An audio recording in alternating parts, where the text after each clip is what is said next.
Hello and welcome back to Panth commerce classes. आज जो chapter हम कवर कर रहे हैं, company account issue of shares, ये चैप्टर कंप्लीट थ्योरी के साथ हम आपके सामने ला रहे हैं आज। आप वीडियो को पूरा देखना, कोई भी डाउट इसमें बाकी नहीं रहेगा। तो आज पहले कंप्लीट थ्योरी समझाएंगे, इसके बाद हम इसके एमसीक्यू लेकर आएंगे। देखिए, इसमें ये सीयूईटी के लिए तो काम करेगा ही डेफिनेटली, उसके अलावा क्लास 12 के स्टूडेंट्स के लिए भी ये पूरा काम करेगा। इसमें एक एक थ्योरी अच्छी तरह से हम एक्सप्लेन करके आपको बताएंगे। आइए स्टार्ट करते हैं। सबसे पहले हम समझ लेते हैं कि company account issue of share में ये कंपनी क्या होती है। तो देखिए, कंपनी क्या है? Company is a voluntary association of persons form for the purpose of business under law.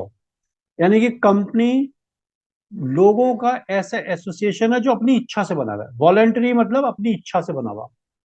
और ये बनता है किस लिए? For the purpose of business, business करने के लिए, और अंडर लॉ, लॉ के अंदर बनता है।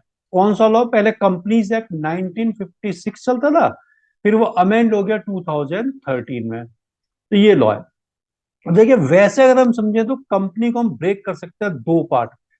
कंपनी क्या होती है? बहुत सारे लोग होते हैं जो मिल करके पैसा कंट्रीब्यूट करते हैं, बिजनेस करते हैं। तो इसको हम शॉर्ट में अगर तोड़ लें, इसको हम थोड़ा ब्रेक करें तो कोपेनी कंपनी बन जाएगा।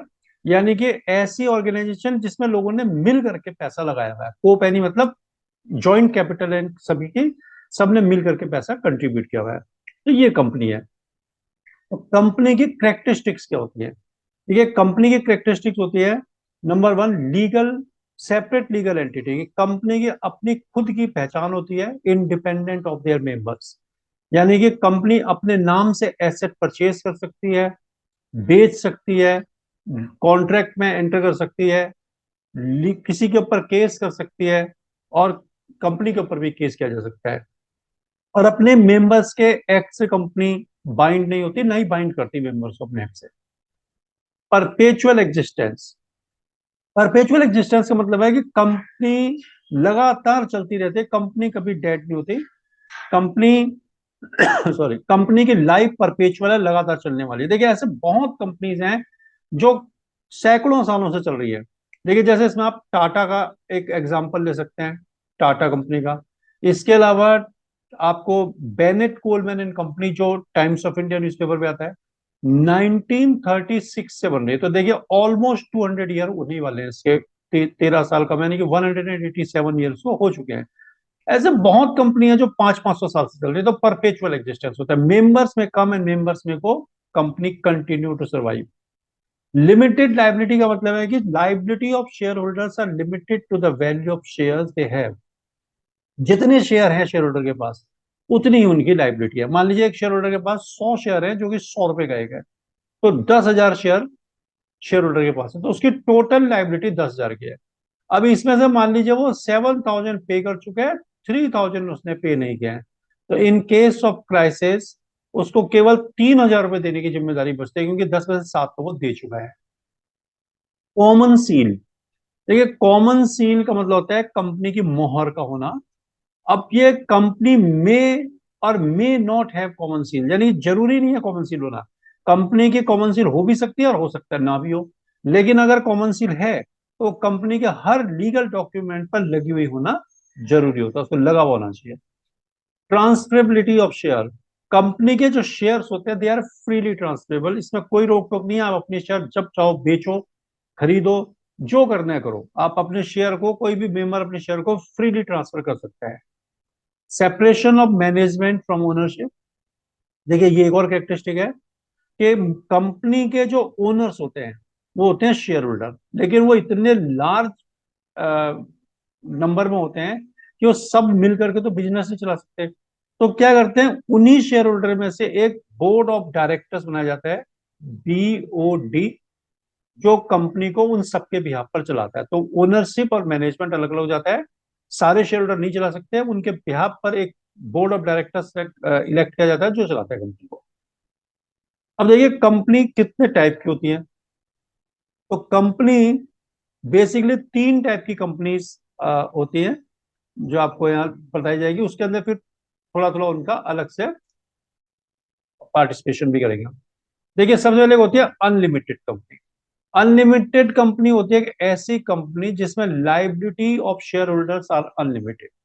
यानी कि शेयर होल्डर की लायबिलिटी अनलिमिटेड, अगर कंपनी किसी परेशानी में फंसती है, फाइनेंशियल क्राइसिस में आती है, तो शेयर होल्डर जो होते हैं उनकी personal assets also liable to pay, उनकी पर्सनल एसेट भी ले ली जाती है। तो ये कंपनी बनाना अलाउड है इंडिया में, मना नहीं है, लेकिन आज तक कोई भी अनलिमिटेड कंपनी बनी नहीं है क्योंकि risk involve is too high. Company limited by guarantee, एक होता है कंपनी लिमिटेड बाय गारंटी जिसमें शेयर होल्डर गारंटी देते हैं कि हम इतने तक का पेमेंट करेंगे और कंपनी क्राइसिस में आती है तो। ये होती है कंपनी लिमिटेड बाय गारंटी, इसमें गारंटी देते हैं शेयर होल्डर, जो उनको वाइंड अप होते समय कंपनी को पूरा करने की जरूरत होती है। नेक्स्ट जो बिल्कुल कॉमन फॉर्म है, सबसे पॉपुलर फॉर्म जो चलता है मेन, वह है कंपनी लिमिटेड बाय शेयर्स। ऐसी कंपनी जो जिसपे शेयर के द्वारा लिमिटेड होता है, यानी कि liability of share holders are limited to the value of share they have. जैसे अभी आपको पता है कि 10,000 शेयर अगर किसी के पास है, 7,000 दे चुका है, तो 3,000 ही लाइबिलिटी, इसको बोलते हैं कंपनी लिमिटेड बाय शेयर्स। यानी कि जितने शेयर जिसके पास हैं वो उतनी ही वैल्यू पे करने के लिए लाइबल है। तो ये वाली कंपनी जो तीन फॉर्म होते हैं इसके, एक होता है प्राइवेट कंपनी, दूसरा पब्लिक कंपनी और तीसरा वन पर्सन कंपनी। तो एक एक करके इनको हम समझते हैं। प्राइवेट कंपनी, देखिए section 2 sub section 68 of companies act 2013 ने क्या बताया प्राइवेट कंपनी के लिए, कि वो कंपनी प्राइवेट कंपनी होगी which restrict the right to transfer shares, यानी कि सॉरी, शेयर होल्डर को शेयर ट्रांसफर नहीं करने देगी। ट्रांसफर करने के राइट्स जो शेयर होल्डर को रिस्ट्रिक्ट करते हैं सॉरी, शेयर होल्डर अपने शेयर्स को ट्रांसफर नहीं कर सकते, किसी को बेच नहीं सकते, दे नहीं सकते share. Limits number of share holder to 200, यानी कि नंबर ऑफ मेंबर टू 200, 200 से ज्यादा मेंबर नहीं हो सकते प्राइवेट कंपनी में। लेकिन इसमें एक ये बात भी जुड़ी हुई है कि इसमें वो लोग शामिल नहीं है जो कंपनी के इंप्लॉइज हैं या एक्स इंप्लॉइज हैं, वो continue to be member of the company, उनको छोड़ करके 200, यानी 200 ज्यादा भी हो सकता है, लेकिन वो जो ज्यादा होंगे वो इंप्लॉइज होंगे कंपनी के या एक्स इंप्लॉय होंगे जो अभी भी मेंबर है। नेक्स्ट है prohibits invitation to public to subscribe unit security. दूसरा, ये ये जो प्राइवेट कंपनी है पब्लिक को इनवाइट नहीं करती अपनी सिक्योरिटीज को परचेज करने के लिए या उसमें सब्सक्राइब करने के लिए।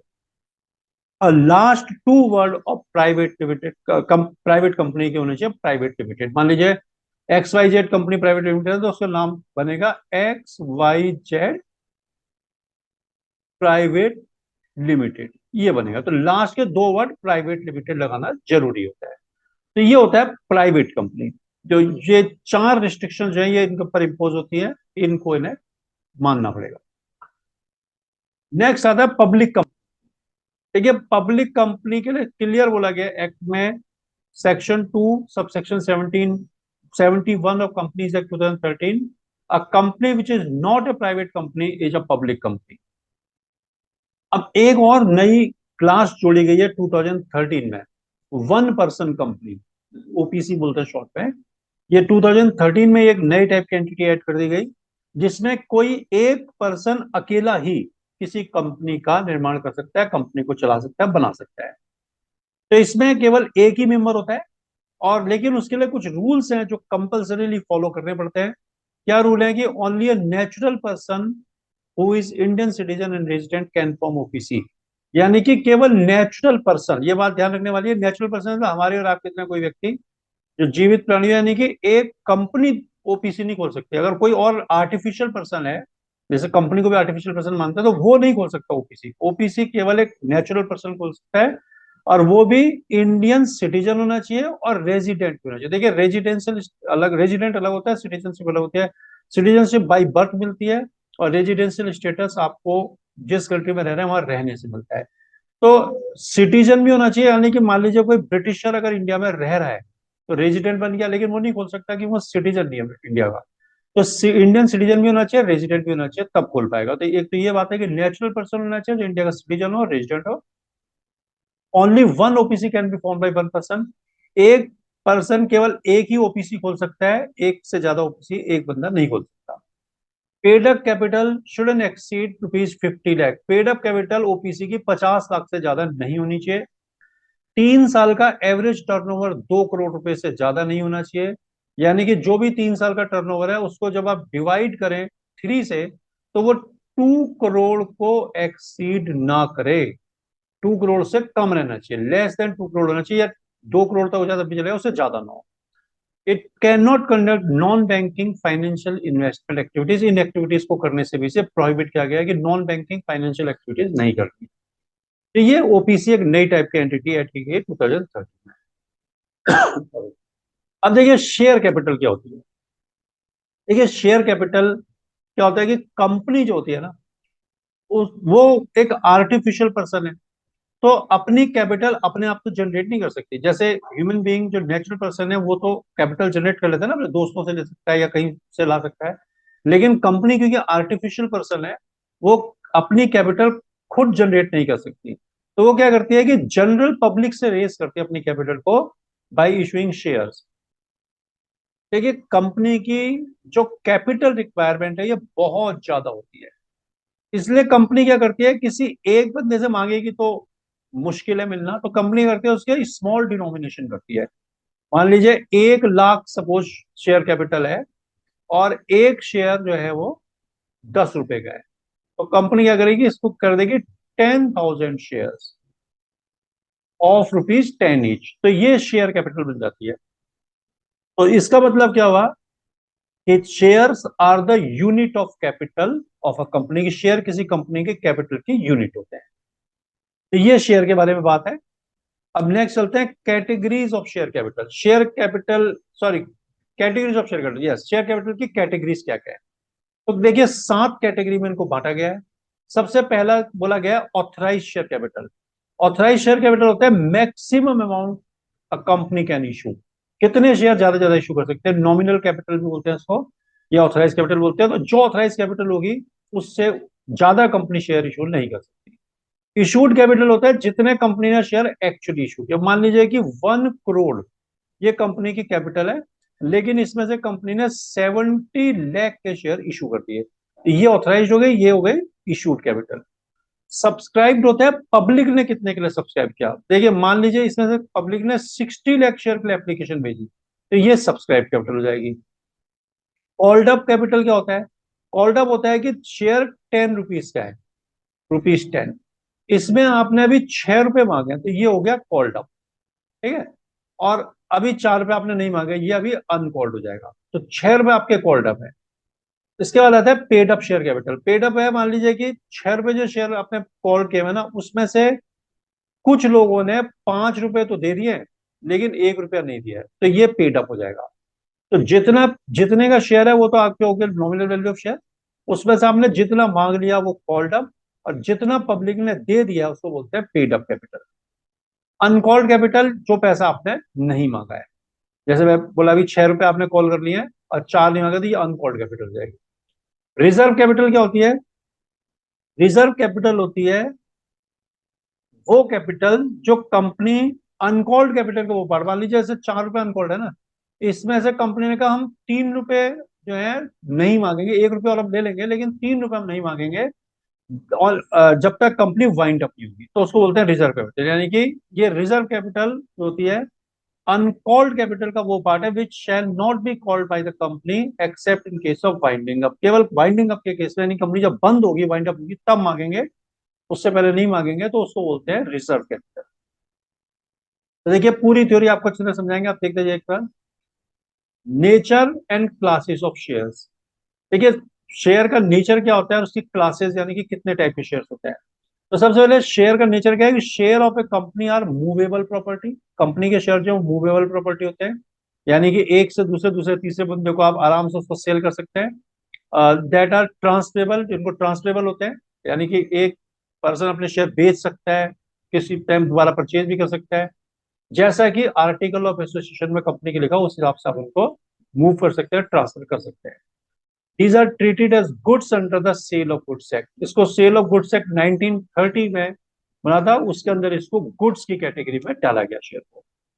ये शेयर के बारे में आते हैं। अब शेयर की क्लासेस क्या है, तो देखिए शेयर की क्लासेस क्या है, प्रेफरेंस शेयर्स और इक्विटी शेयर। तो सबसे पहले बात करते हैं प्रेफरेंस शेयर्स क्या होते हैं। देखिए प्रेफरेंस शेयर्स, प्रेफरेंस शेयर्स वो शेयर्स होते हैं जिनको प्रेफरेंस होता है, यानी कि प्रायोरिटी होती है, डिविडेंड इनको पहले मिलेगा औरों से। Dividend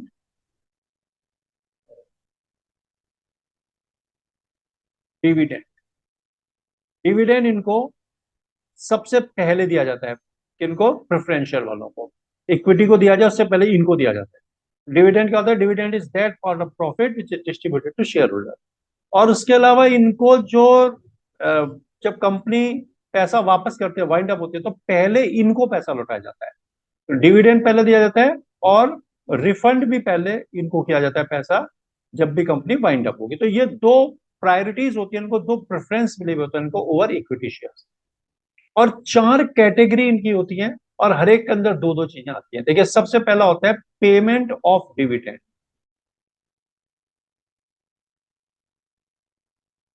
payment of dividend, payment of dividend के बेसिस पर ये होते हैं क्यूमुलेटिव और नॉन क्यूमुलेटिव। क्यूमुलेटिव और नॉन क्यूमुलेटिव। ये क्यूमुलेटिव होते हैं कि अगर आपको इस साल डिविडेंड नहीं दे पाई कंपनी, प्रॉफिट नहीं हो पाया सफिशिएंट, तो वो नेक्स्ट ईयर आपको दोनों साल का देगी, पहले साल का भी प्लस दूसरे साल का भी। और नॉन क्यूमुलेटिव होते हैं कि अगर इस साल आपको नहीं दे पाया तो अगले साल ये वाला नहीं मिलेगा, आपको अगले साल का ही मिलेगा। तो ये दो टाइप के हो गए पेमेंट के बेसिस पर। फिर होता है on the basis of redemption. ठीक है, रिडम्पशन के बेसिस पर भी दो टाइप के होते हैं। एक होता है रिडीमेबल, यानी कि कंपनी इनको बोलती है कि आपको ये बोल करके इशू किया जाता है कि हम इतने टाइम बाद इन शेयर को वापस ले लेंगे। और दूसरे होते हैं इरिडीमेबल, इनको कंपनी वापस नहीं लेती है, बता देती है पहले कि ये वाले शेयर जो हैं हम वापस नहीं लेंगे। तो दो टाइप के हो गए रिडम्पशन के बेसिस पर। उसके अलावा पार्टिसिपेशन के बेसिस पर भी होते हैं। पार्टिसिपेशन के बेसिस पर भी दो होते हैं, पार्टिसिपेटिंग और नॉन पार्टिसिपेटिंग। पार्टिसिपेटिंग होते हैं जिनको अपना जो फिक्स डिविडेंड है, जैसे लिखा है 10% प्रेफरेंशियल, तो 10% डिविडेंड मिल गया, या 8% तो 8% मिल गया। उसके बाद इक्विटी को देने के बाद एक फिक्स रेट से जो बचता है उसमें भी उनको पार्टिसिपेट करने का राइट्स होता है, तो उनको बोलता है पार्टिसिपेटिंग। और दूसरे होता है नॉन पार्टिसिपेटिंग। देखिए, एक और लास्ट होता है fourth, on the basis of conversion. Conversion के बेसिस पे भी दो तरह के होते हैं, कन्वर्टिबल और नॉन कन्वर्टिबल। देखिए, कन्वर्टिबल डिबेंचर कन्वर्टिबल प्रेफरेंशियल वो प्रेफरेंशियल होते हैं जो एक फिक्स टाइम के बाद कंपनी आपको ऑप्शन देती है कि आप इसको कन्वर्ट कर सकते हैं अदर फॉर्म्स ऑफ सिक्योरिटी, यानी कि इक्विटी शेयर में या प्रेफरेंस शेयर की किसी दूसरी क्लास में आप इसको कन्वर्ट कर सकते हैं। और नॉन कन्वर्टिबल होता है जो आप कन्वर्ट नहीं कर सकते। तो ये चार टाइप के होते हैं प्रेफरेंस शेयर्स, और हर एक में दो दो इसके बन जाते हैं। नेक्स्ट है इक्विटी शेयर। तो देखिए, इक्विटी शेयर के लिए क्लियर बोला गया है कि वो शेयर जिनको प्रायोरिटी नहीं होती, यानी कि जो प्रेफरेंस नहीं होते, जो शेयर प्रेफरेंस शेयर नहीं है वो इक्विटी शेयर होते हैं। तो यानी कि इक्विटी शेयर वालों को ना तो डिविडेंड की प्रायोरिटी होती और ना ही इनको रिफंड ऑफ कैपिटल की प्रायोरिटी। पहले प्रेफरेंस को मिलेगा, डिविडेंड भी और कैपिटल भी फिर इनको मिलेंगे। यानी कि जो शेयर प्रेफरेंस शेयर नहीं है दे आर इक्विटी शेयर। लेकिन equity share holder are the owner of the company, company के ओनर होते हैं, और इनको डिविडेंड इक्विटी प्रेफरेंस वालों के बाद तो मिलता है, लेकिन प्रेफरेंस को देने के बाद जितना भी बचता है सारा इन्हीं का होता है। तो इनको फायदा भी है, लेकिन नुकसान ये है कि नहीं होगा तो उनको नहीं भी मिलेगा, और कम होगा तो पहले प्रेफरेंस को देंगे, इनको नहीं देंगे। तो ये इक्विटी शेयर होते हैं। लेकिन इक्विटी शेयर होल्डर इंजॉय करते हैं, वोटिंग राइट्स होते हैं इनको, और ये कंपनी के ओनर होते हैं, और बहुत ज्यादा प्रॉफिट होता है तो वो इन्हीं का होता है। नेक्स्ट आता है मिनिमम सब्सक्रिप्शन। देखिए, मिनिमम सब्सक्रिप्शन वो अमाउंट होता है जो कंपनी को सब्सक्रिप्शन लिस्ट क्लोज होने से पहले जरूर रेज कर देना चाहिए। अगर company if if it fails to achieve M, अगर कंपनी मिनिमम सब्सक्रिप्शन नहीं रेज कर पाती है, तो इसको within 8 days from the date of closure of subscription list, जिस दिन सब्सक्रिप्शन लिस्ट क्लोज हुई है उससे 8 दिन के अंदर वो पैसा ऐसे वापस करना पड़ेगा कंपनी को। और अगर नहीं कर पाएगी वापस, तो 15% के हिसाब से for the days of delay company को इंटरेस्ट पे करना पड़ेगा। तो मनी मिनिमम सब्सक्रिप्शन क्या है? ये वो अमाउंट है जो हर कंपनी को सब्सक्रिप्शन लिस्ट क्लोज होने से पहले रेज कर लेना चाहिए, अदरवाइज कंपनी को पैसा वापस करना पड़ता है। कितने टाइम के अंदर? जिस दिन सब्सक्रिप्शन लिस्ट क्लोज होगी उसके 8 दिन के अंदर। अगर 8 दिन से ऊपर जाता है टाइम, तो 15% for the days of delay के हिसाब से आपको इंटरेस्ट पे करना पड़ेगा। अब देखिए सब्सक्रिप्शन के बारे में कुछ और बातें भी हैं कि subscription must not be less than 90% of the issued capital. Issued capital के 90% से कम नहीं होना चाहिए। मान लीजिए आपने 1 लाख रुपए के शेयर इशू किए, तो कम से कम 90,000 रुपीज के शेयर पब्लिक सब्सक्राइब जरूर करे। अगर इससे कम के करेगी तो आप शेयर इशू नहीं कर सकते। Company can't proceed with issue of shares. It must be use. आप देखिए, और किस किस चीज के लिए आपको मिनिमम सब्सक्रिप्शन, यानी कि minimum subscription comprises of what, किन चीजों से बनता है minimum subscription? It must be use to pay price of any property purchase. Sorry, अगर कंपनी ने कोई प्रॉपर्टी परचेज किया है तो उसका पेमेंट करने के लिए जो पैसा चाहिए वो मिनिमम सब्सक्रिप्शन का पार्ट होगा। उसके अलावा प्रिलिमिनरी एक्सपेंसेस, यानी कि जब बिजनेस स्टार्ट करती है कंपनी तो उसमें बहुत सारे डॉक्यूमेंट बनाने पड़ते हैं बिजनेस स्टार्ट होने से पहले। कई जगह रजिस्ट्रार को फीस देनी होती है, तो वो सबको मिला देते हैं, जोड़ देते हैं और उसको बोलते हैं मिनिमम, सॉरी, प्रिलिमिनरी एक्सपेंसेस। तो प्रिलिमिनरी एक्सपेंसेस, और इसके अलावा शेयर को इशू करने से रिलेटेड कोई कमीशन दिया गया, जैसे मान लीजिए अंडर कमीशन है, तो इस तरह के कोई भी कमीशन अगर आपने दिया शेयर को इशू करने से रिलेटेड, तो वो भी मिनिमम सब्सक्रिप्शन का पार्ट है, उसको भी आप ऐड कर रहे हैं। उसके अलावा इन दोनों के लिए, यानी कि प्रॉपर्टी जो परचेज किया उसका पेमेंट करने के लिए या प्रिलिमिनरी और कमीशन के लिए जो पैसा आपने देना है उसको पेमेंट करने के लिए, अगर आपने लोन लिया हुआ है तो उस लोन को चुकाने के लिए पैसा। वर्किंग कैपिटल, वर्किंग कैपिटल आपको पता ही होगा, current asset minus current liability होती है। कंपनी को अपनी बिजनेस चलाने के लिए बहुत सारी चीजें होती हैं जो शॉर्ट पीरियड के लिए चाहिए होते हैं, जैसे स्टॉक के लिए पैसा चाहिए होता है, उधार बेचने के लिए डेटर्स को उधार देने के लिए पैसा चाहिए होता है। ऐसे बहुत सारे शॉर्ट टर्म के लिए कैश चाहिए होते हैं, इसको करंट एसेट बोलते हैं। और ऐसे कंपनी को मिल भी जाता है शॉर्ट टर्म के लिए लोन वगैरह, उसको करंट लायबिलिटी बोलते हैं। तो इनका डिफरेंस जो आता है वर्किंग कैपिटल होती है, उसको भी इसमें ऐड करते जाता है। और उसके अलावा कोई और अगर ऐसा खर्चा है, एक्सपेंस है जो कि normal conduct of the business में जरूरी है, तो उसको भी इसमें ऐड करते हैं। अच्छा, कुछ और पॉइंट्स भी हैं जो जनरल पॉइंट्स हैं जो आपको ध्यान रखने चाहिए। सबसे पहले है कि application should not be less than 5% of face value of share. Application जब आप इशू करें शेयर के लिए, जब आप एप्लीकेशन इशू करें और पैसा मांगे पब्लिक से, तो आपको ध्यान रखना है कि एप्लीकेशन 5% ऑफ फेस वैल्यू से कम नहीं होनी चाहिए। अगर मान लीजिए शेयर 100 रुपए का है तो मिनिमम 5 रुपए से कम की एप्लीकेशन नहीं होनी चाहिए। 4 रुपए की एप्लीकेशन रहोगे तो नहीं चलेगा, कम से कम 5 रुपए, मिनिमम 5 रुपीज। उसके अलावा calls are to be made according to provisions of AOA. Articles of association के जो प्रोविजंस आपके, उसके हिसाब से आपको शेयर इशू करने कॉल मांगनी चाहिए। और अगर आपने आर्टिकल ऑफ एसोसिएशन नहीं बनाया, देखिए कंपनीज के लिए एओए बनाना जरूरी नहीं है। दो दो कंपनी को बनाने पड़ते हैं डॉक्यूमेंट बहुत जरूरी, मेमोरेंडम ऑफ एसोसिएशन और आर्टिकल्स ऑफ एसोसिएशन। ये तो बनाना कंपलसरी है, लेकिन इसका इतना जरूरी है, नहीं भी बनाएगी कंपनी तो बिल जाता है। नहीं बनाएगी तो टेबल ए होती है जो मॉडल आर्टिकल ऑफ एसोसिएशन है, उसको कंपनी यूज कर सकती है। तो अगर एओ है तो जो उसमें प्रोविजंस आप उसके हिसाब से देना, अगर नहीं है तो आप टेबल ए यूज करेंगे। टेबल ए में क्या लिखा है? There must be a period of 1 month between two calls. दो कॉल के बीच में 1 महीने का गैप होना जरूरी है। Next, call value 25% of face value of share से ज्यादा नहीं होनी चाहिए। मान लीजिए शेयर 100 रुपए का है तो कॉल 25 रुपीज से ज्यादा की नहीं होनी चाहिए। जैसे कम की हो जाए, 20 की, 18 की हो जाए, कोई बात नहीं है, लेकिन 25 से ज्यादा ना हो।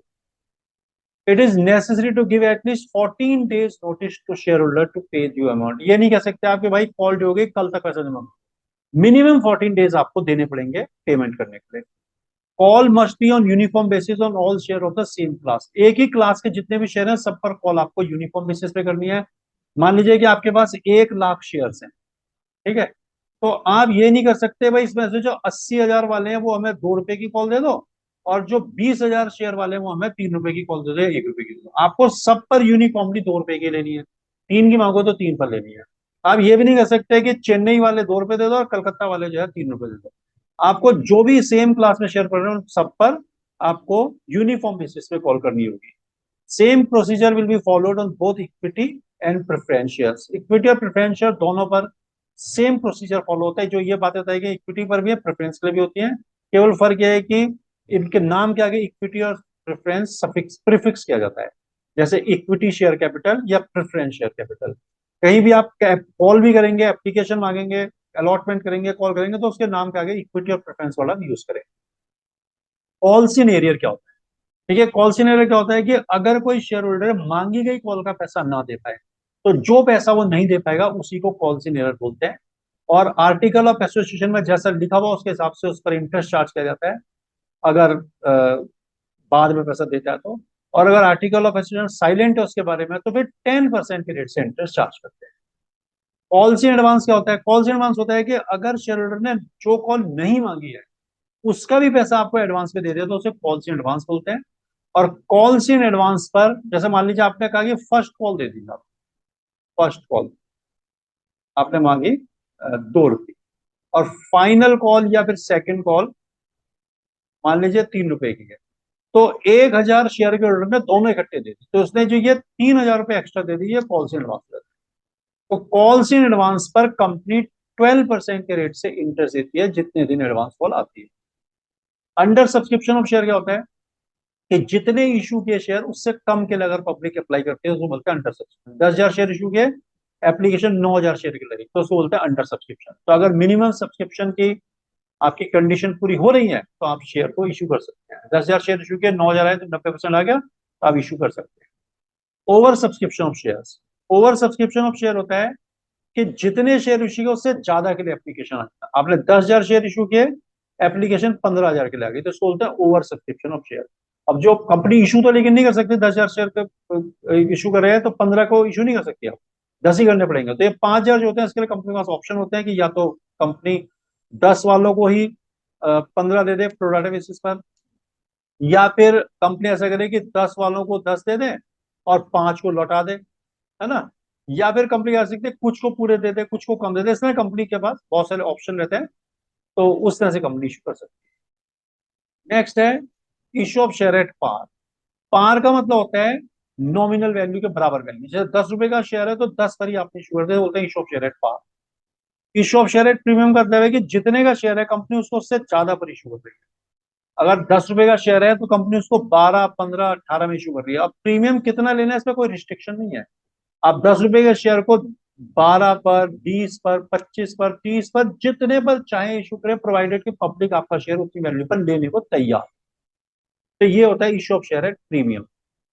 इशू ऑफ शेयर पर कंसिडरेशन होता है कैश।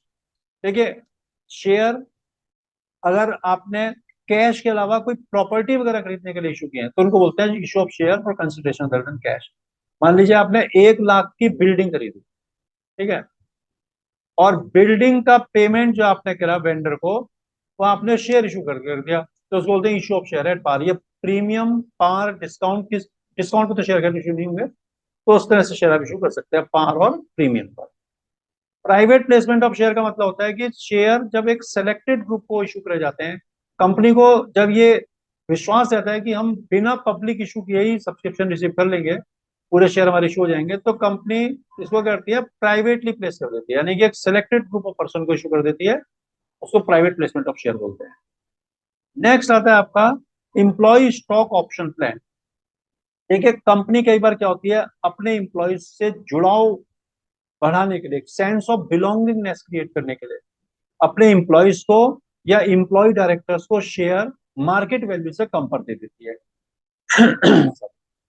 मान लीजिए शेयर 100 रुपए का है, कंपनी ने कहा ठीक है हम आपको 80 रुपीज पर ये शेयर इशू कर रहे हैं, ठीक है। ये एक ऑप्शन है, देखिए ये ऑब्लिगेशन नहीं है, ये ऑप्शन है। इंप्लॉय में यूज दिस ऑप्शन और दे मे नॉट, उनकी मर्जी है, वो ऑप्शन यूज करना चाहे तो करें, नहीं करना तो ना भी करें। तो ये ऑब्लिगेशन नहीं है कि कंपनी दे रही तो आपको लेना पड़ेगा। तो कंपनी क्या करती है कि एक सेंस ऑफ बिलोंगिंगनेस डेवलप करने के लिए, क्रिएट करने के लिए अपने एम्प्लॉयज को या एम्प्लॉय डायरेक्टर को जो भी मार्केट प्राइस होता है शेयर का उस पर, उससे कम पर शेयर इशू करती है। इसी को एम्प्लॉय स्टॉक ऑप्शन प्लान बोलते हैं। ये एक तरह का देखिए राइट गिवन टू एम्प्लॉय है, नॉट एन ऑब्लिगेशन। कोई ऑब्लिगेशन नहीं है उनके ऊपर, ये बाइंडिंग नहीं है कि आपको लेनी पड़ेंगे। चाहे एम्प्लॉय तो अप्लाई करें और चाहे तो ना ना करें, तो मर्जी है एम्प्लॉय। देखिए कुछ इसके बारे में कंडीशन सेटिस्फाई पहले होनी चाहिए। Shares are of the same class as already issued by the company. Company ने जो शेयर इशू किए हैं उन्हीं उसी क्लास का शेयर होना चाहिए। एकदम न्यू क्लास के शेयर को आप एम्प्लॉय स्टॉक ऑप्शन प्लान में, ईएसओपी में नहीं दे सकते। Issue must be authorise by a special resolution. एक स्पेशल रेजोल्यूशन, एक विशेष प्रस्ताव आपको पहले पास करना पड़ेगा, और उसके अलावा आपको स्पेसिफाई करना पड़ेगा नंबर ऑफ शेयर कितने शेयर आप दे रहे हैं ईएसओपी में, उनकी करंट प्राइस क्या है, अभी मतलब उसका मार्केट प्राइस क्या है, एक्सरसाइज प्राइस मतलब आप कितने पर उनको देने हैं शेयर अपने एम्प्लॉयज को, ये आपको बताना पड़ेगा। और एम्प्लॉय या डायरेक्टर्स किसको आप ऑफर कर रहे हैं या दोनों को कर रहे हैं। और on the date of issue, जिस दिन आप इशू कर रहे हैं उस दिन 1 ईयर कम से कम कंपनी का बिजनेस स्टार्ट में जरूर हो जाना चाहिए। ऐसा नहीं कि आपने बिजनेस शुरू किया और 2 महीने बाद ये शेयर शुरू कर दिए, आपको कम से कम कंपनी को 1 साल हो जाना जरूरी है बिजनेस, जिस दिन ईएसओपी आप इशू कर। If the shares are listed, अगर शेयर लिस्टेड है तो इनको इशू करना चाहिए in accordance with SEBI regulation, जो भी सेबी का securities exchange board of India का रेगुलेशन है उसके हिसाब से आपको issue। अब देखिए नेक्स्ट टॉपिक आता है for feature of shares. For feature of shares क्या होता है कि अगर कोई शेयर होल्डर मांगी गई कॉल का पैसा नहीं दे पाता, if a shareholder fails to pay amount of a call made upon him, जो कॉल उससे मांगेगी उसका पैसा ना दे पाया, तो शेयर डायरेक्टर्स उसको एक नोटिस देते हैं, मिनिमम ड्यूरेशन 14 डेज। देखिए 14 दिन का समय देना पड़ेगा, ऐसे नहीं कि अगर नहीं दिया तो आपने फट से उठा करके शेयर उसके फॉरफिट कर दिया। 14 डेज का नोटिस देना पड़ेगा और उसको बोलना पड़ेगा कि आप अनपेड अमाउंट दो, और उस नोटिस में आपको कोट करना पड़ेगा कि अगर आपने अमाउंट पे नहीं किया तो हम आपके शेयर फॉरफिट कर देंगे। उसके बाद भी अगर शेयर होल्डर नहीं देता है तो डायरेक्टर के पास पावर आ जाती है to forfeit share, share forfeit कर सकता है और शेयर होल्डर का नाम रजिस्टर ऑफ मेंबर्स में से हटा सकता है। लेकिन रीइशू डिस्काउंट पर हो जाते हैं। अगर इनको एक ध्यान क्या रखना है कि अगर आप डिस्काउंट पर इशू कर रहे हैं तो आपको ध्यान रखना है कि जितना पैसा आपने फॉरफिट किया है आप उससे ज्यादा डिस्काउंट नहीं दे सकते। मान लीजिए हमने 4 रुपए फॉरफिट किए हुए, तो मैक्सिमम डिस्काउंट आप 4 ही रुपए दे सकते हैं, उससे ज्यादा नहीं दे सकते, ये बात है। नेक्स्ट है बाय बैक ऑफ शेयर्स। देखिए बाय बैक ऑफ शेयर होता है कि कंपनी कुछ सर्कमस्टांसिस में, कुछ कंडीशंस में अपने ही शेयर को बाय बैक कर लेती है, वापस परचेज कर लेती है।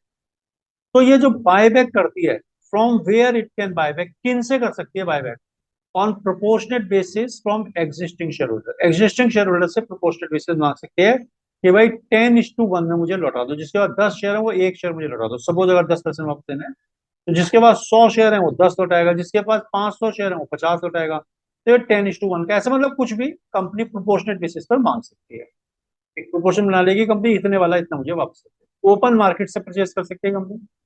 From odd lot of shares, odd lot of share मतलब जो लॉट जो है ऐसे शेयर के हैं जो ट्रेडेबल नहीं है। मान लो कंपनी ने कहा 20-20 शेयर के लॉट होने चाहिए, अब किसी के पास 23 शेयर हैं तो उसको 3 वापस करने पड़ेंगे, है ना, या किसी के पास 12 शेयर है तो उसको पूरे वापस करने पड़ेंगे। इस तरह से और लॉट ऑफ शेयर होते हैं जो ट्रेडेबल लॉट से छोटे होते हैं, उनको बोलते हैं employ of the company. Company के एम्प्लॉय से भी कह सकते हैं कि आप अपने शेयर हमें वापस कर दें। सोर्सेज फॉर बायबैक, बायबैक के सोर्सेज क्या होंगे। बायबैक का सोर्सेज होते हैं फ्री रिजर्व, जो रिजर्व कंपनी के पास फ्री पड़े हैं वो वहां से ले सकते हैं पैसा, सिक्योरिटी प्रीमियम ले सकते हैं, या फिर प्रोसीड ऑफ शेयर्स और अदर स्पेसिफिक सिक्योरिटी, कंपनी ने शेयर इशू किया है या कोई स्पेसिफिक सिक्योरिटी इशू किया है तो वहां से भी कंपनी पैसा लेकर के बायबैक कर सकती है। इंपॉर्टेंट पॉइंट टू रिमेम्बर, कुछ बातें आपको ध्यान रखनी पड़ेगी कि जब भी बायबैक करे तो AOA यानी कि आर्टिकल ऑफ एसोसिएशन जो है वो ऑथराइज करे इस बायबैक को, अदरवाइज नहीं हो पाएंगे। उसके अलावा स्पेशल रेजोल्यूशन कंपनी को पास करना पड़ेगा अपनी एनुअल जनरल मीटिंग में।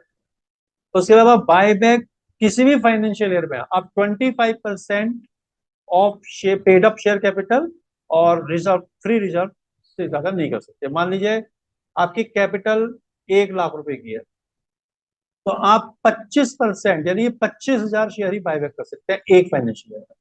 और अगर आपके पास रिजर्व मान लीजिए 50,000 के हैं तो आप इसका 25% यानी कि 12,500 ही यूज कर सकते हैं। तो ये ध्यान रखना पड़ेगा कि 25% of paid up capital and free reserve से ज्यादा आप यूज नहीं कर सकते। आफ्टर बाय बैक डेप्ट equity ratio should not be more than 2:1। डेप्ट इक्विटी रेशियो होता है लॉन्ग टर्म डेप्ट अपॉन शेयर होल्डर्स फंड। ये आपका बाय बैक करने के बाद 2:1 से ज्यादा ना हो। मान लीजिए कि आपके पास 2 लाख रुपए के लॉन्ग टर्म डेप्ट है और 1 लाख रुपए का शेयर है, तो ये अभी 2:1 है। लेकिन आपने मान लीजिए 25,000 के शेयर वापस लेगी तो फिर कितना हो जाएगा 200/75, यानी कि आपका अब जो आपका ये है 2.5 से ऊपर आ जाएगा तो ये नहीं एक्सेप्टेबल होगा। आपका ये ध्यान रखना पड़ेगा कि कभी भी आपका डेब्ट इक्विटी रेशियो बायबैक के बाद 2:1 से ज्यादा ना हो जाए। एक ये भी बात रखनी पड़ेगी, share to be buy back must be fully paid. कोई भी ऐसा शेयर जो पार्टली पेड हो, जैसे 10 रुपए शेयर 7 रुपए मांग रखे हैं, तो वो आप बाय बैक नहीं कर सकते, उनको फुल्ली पेड होना जरूरी होता है। Buyback should be completed within 12 month from the date of passing special resolution. जिस दिन स्पेशल रेजोल्यूशन पास करें उसके 12 महीने के अंदर अंदर आपको बायबैक कर लेना होगा, उससे ज्यादा टाइम नहीं होना चाहिए। अगर 12 महीने से ज्यादा होगा तो वो स्पेशल रेजोल्यूशन आपका कैंसिल हो जाएगा। Solvency declaration signed by at least two directors should be filed by the company with the registrar of the SEBI, registrar and SEBI। जब भी आप बायबैक करें तो एक सॉल्वेंसी डिक्लेरेशन आपको रजिस्ट्रार ऑफ द कंपनी और सेबी के पास फाइल करना पड़ेगा। तो ये कंप्लीट थ्योरी थी शेयर की, इसके बाहर शेयर में कोई थ्योरी नहीं है, अच्छी तरह से समझे पढ़े। इसके बाद हम आपके लिए एक एमसीक्यू का वीडियो भी लेकर के आएंगे, और पढ़ाई हुआ कंटेंट आपको अच्छा लगता है तो चैनल को लाइक करें। Reissue of forfeited share. देखिए, जो शेयर डायरेक्टर्स ने फॉरफिट कर लिए हैं उनको वो कैंसिल भी कर सकते हैं और री इशू भी कर सकते हैं। मोस्टली री इशू करते हैं डायरेक्टर्स, तो री नॉर्मली दीज आर री इशू, ज्यादा री इशू करते हैं एट पार और प्रीमियम, पार पर या प्रीमियम पर, और एट ए डिस्काउंट। देखिए, री इशू आप डिस्काउंट पे भी कर सकते हैं, री इशू करने पर डिस्काउंट दिया जा सकता है। नॉर्मली शेयर इशू डिस्काउंट पे नहीं होते,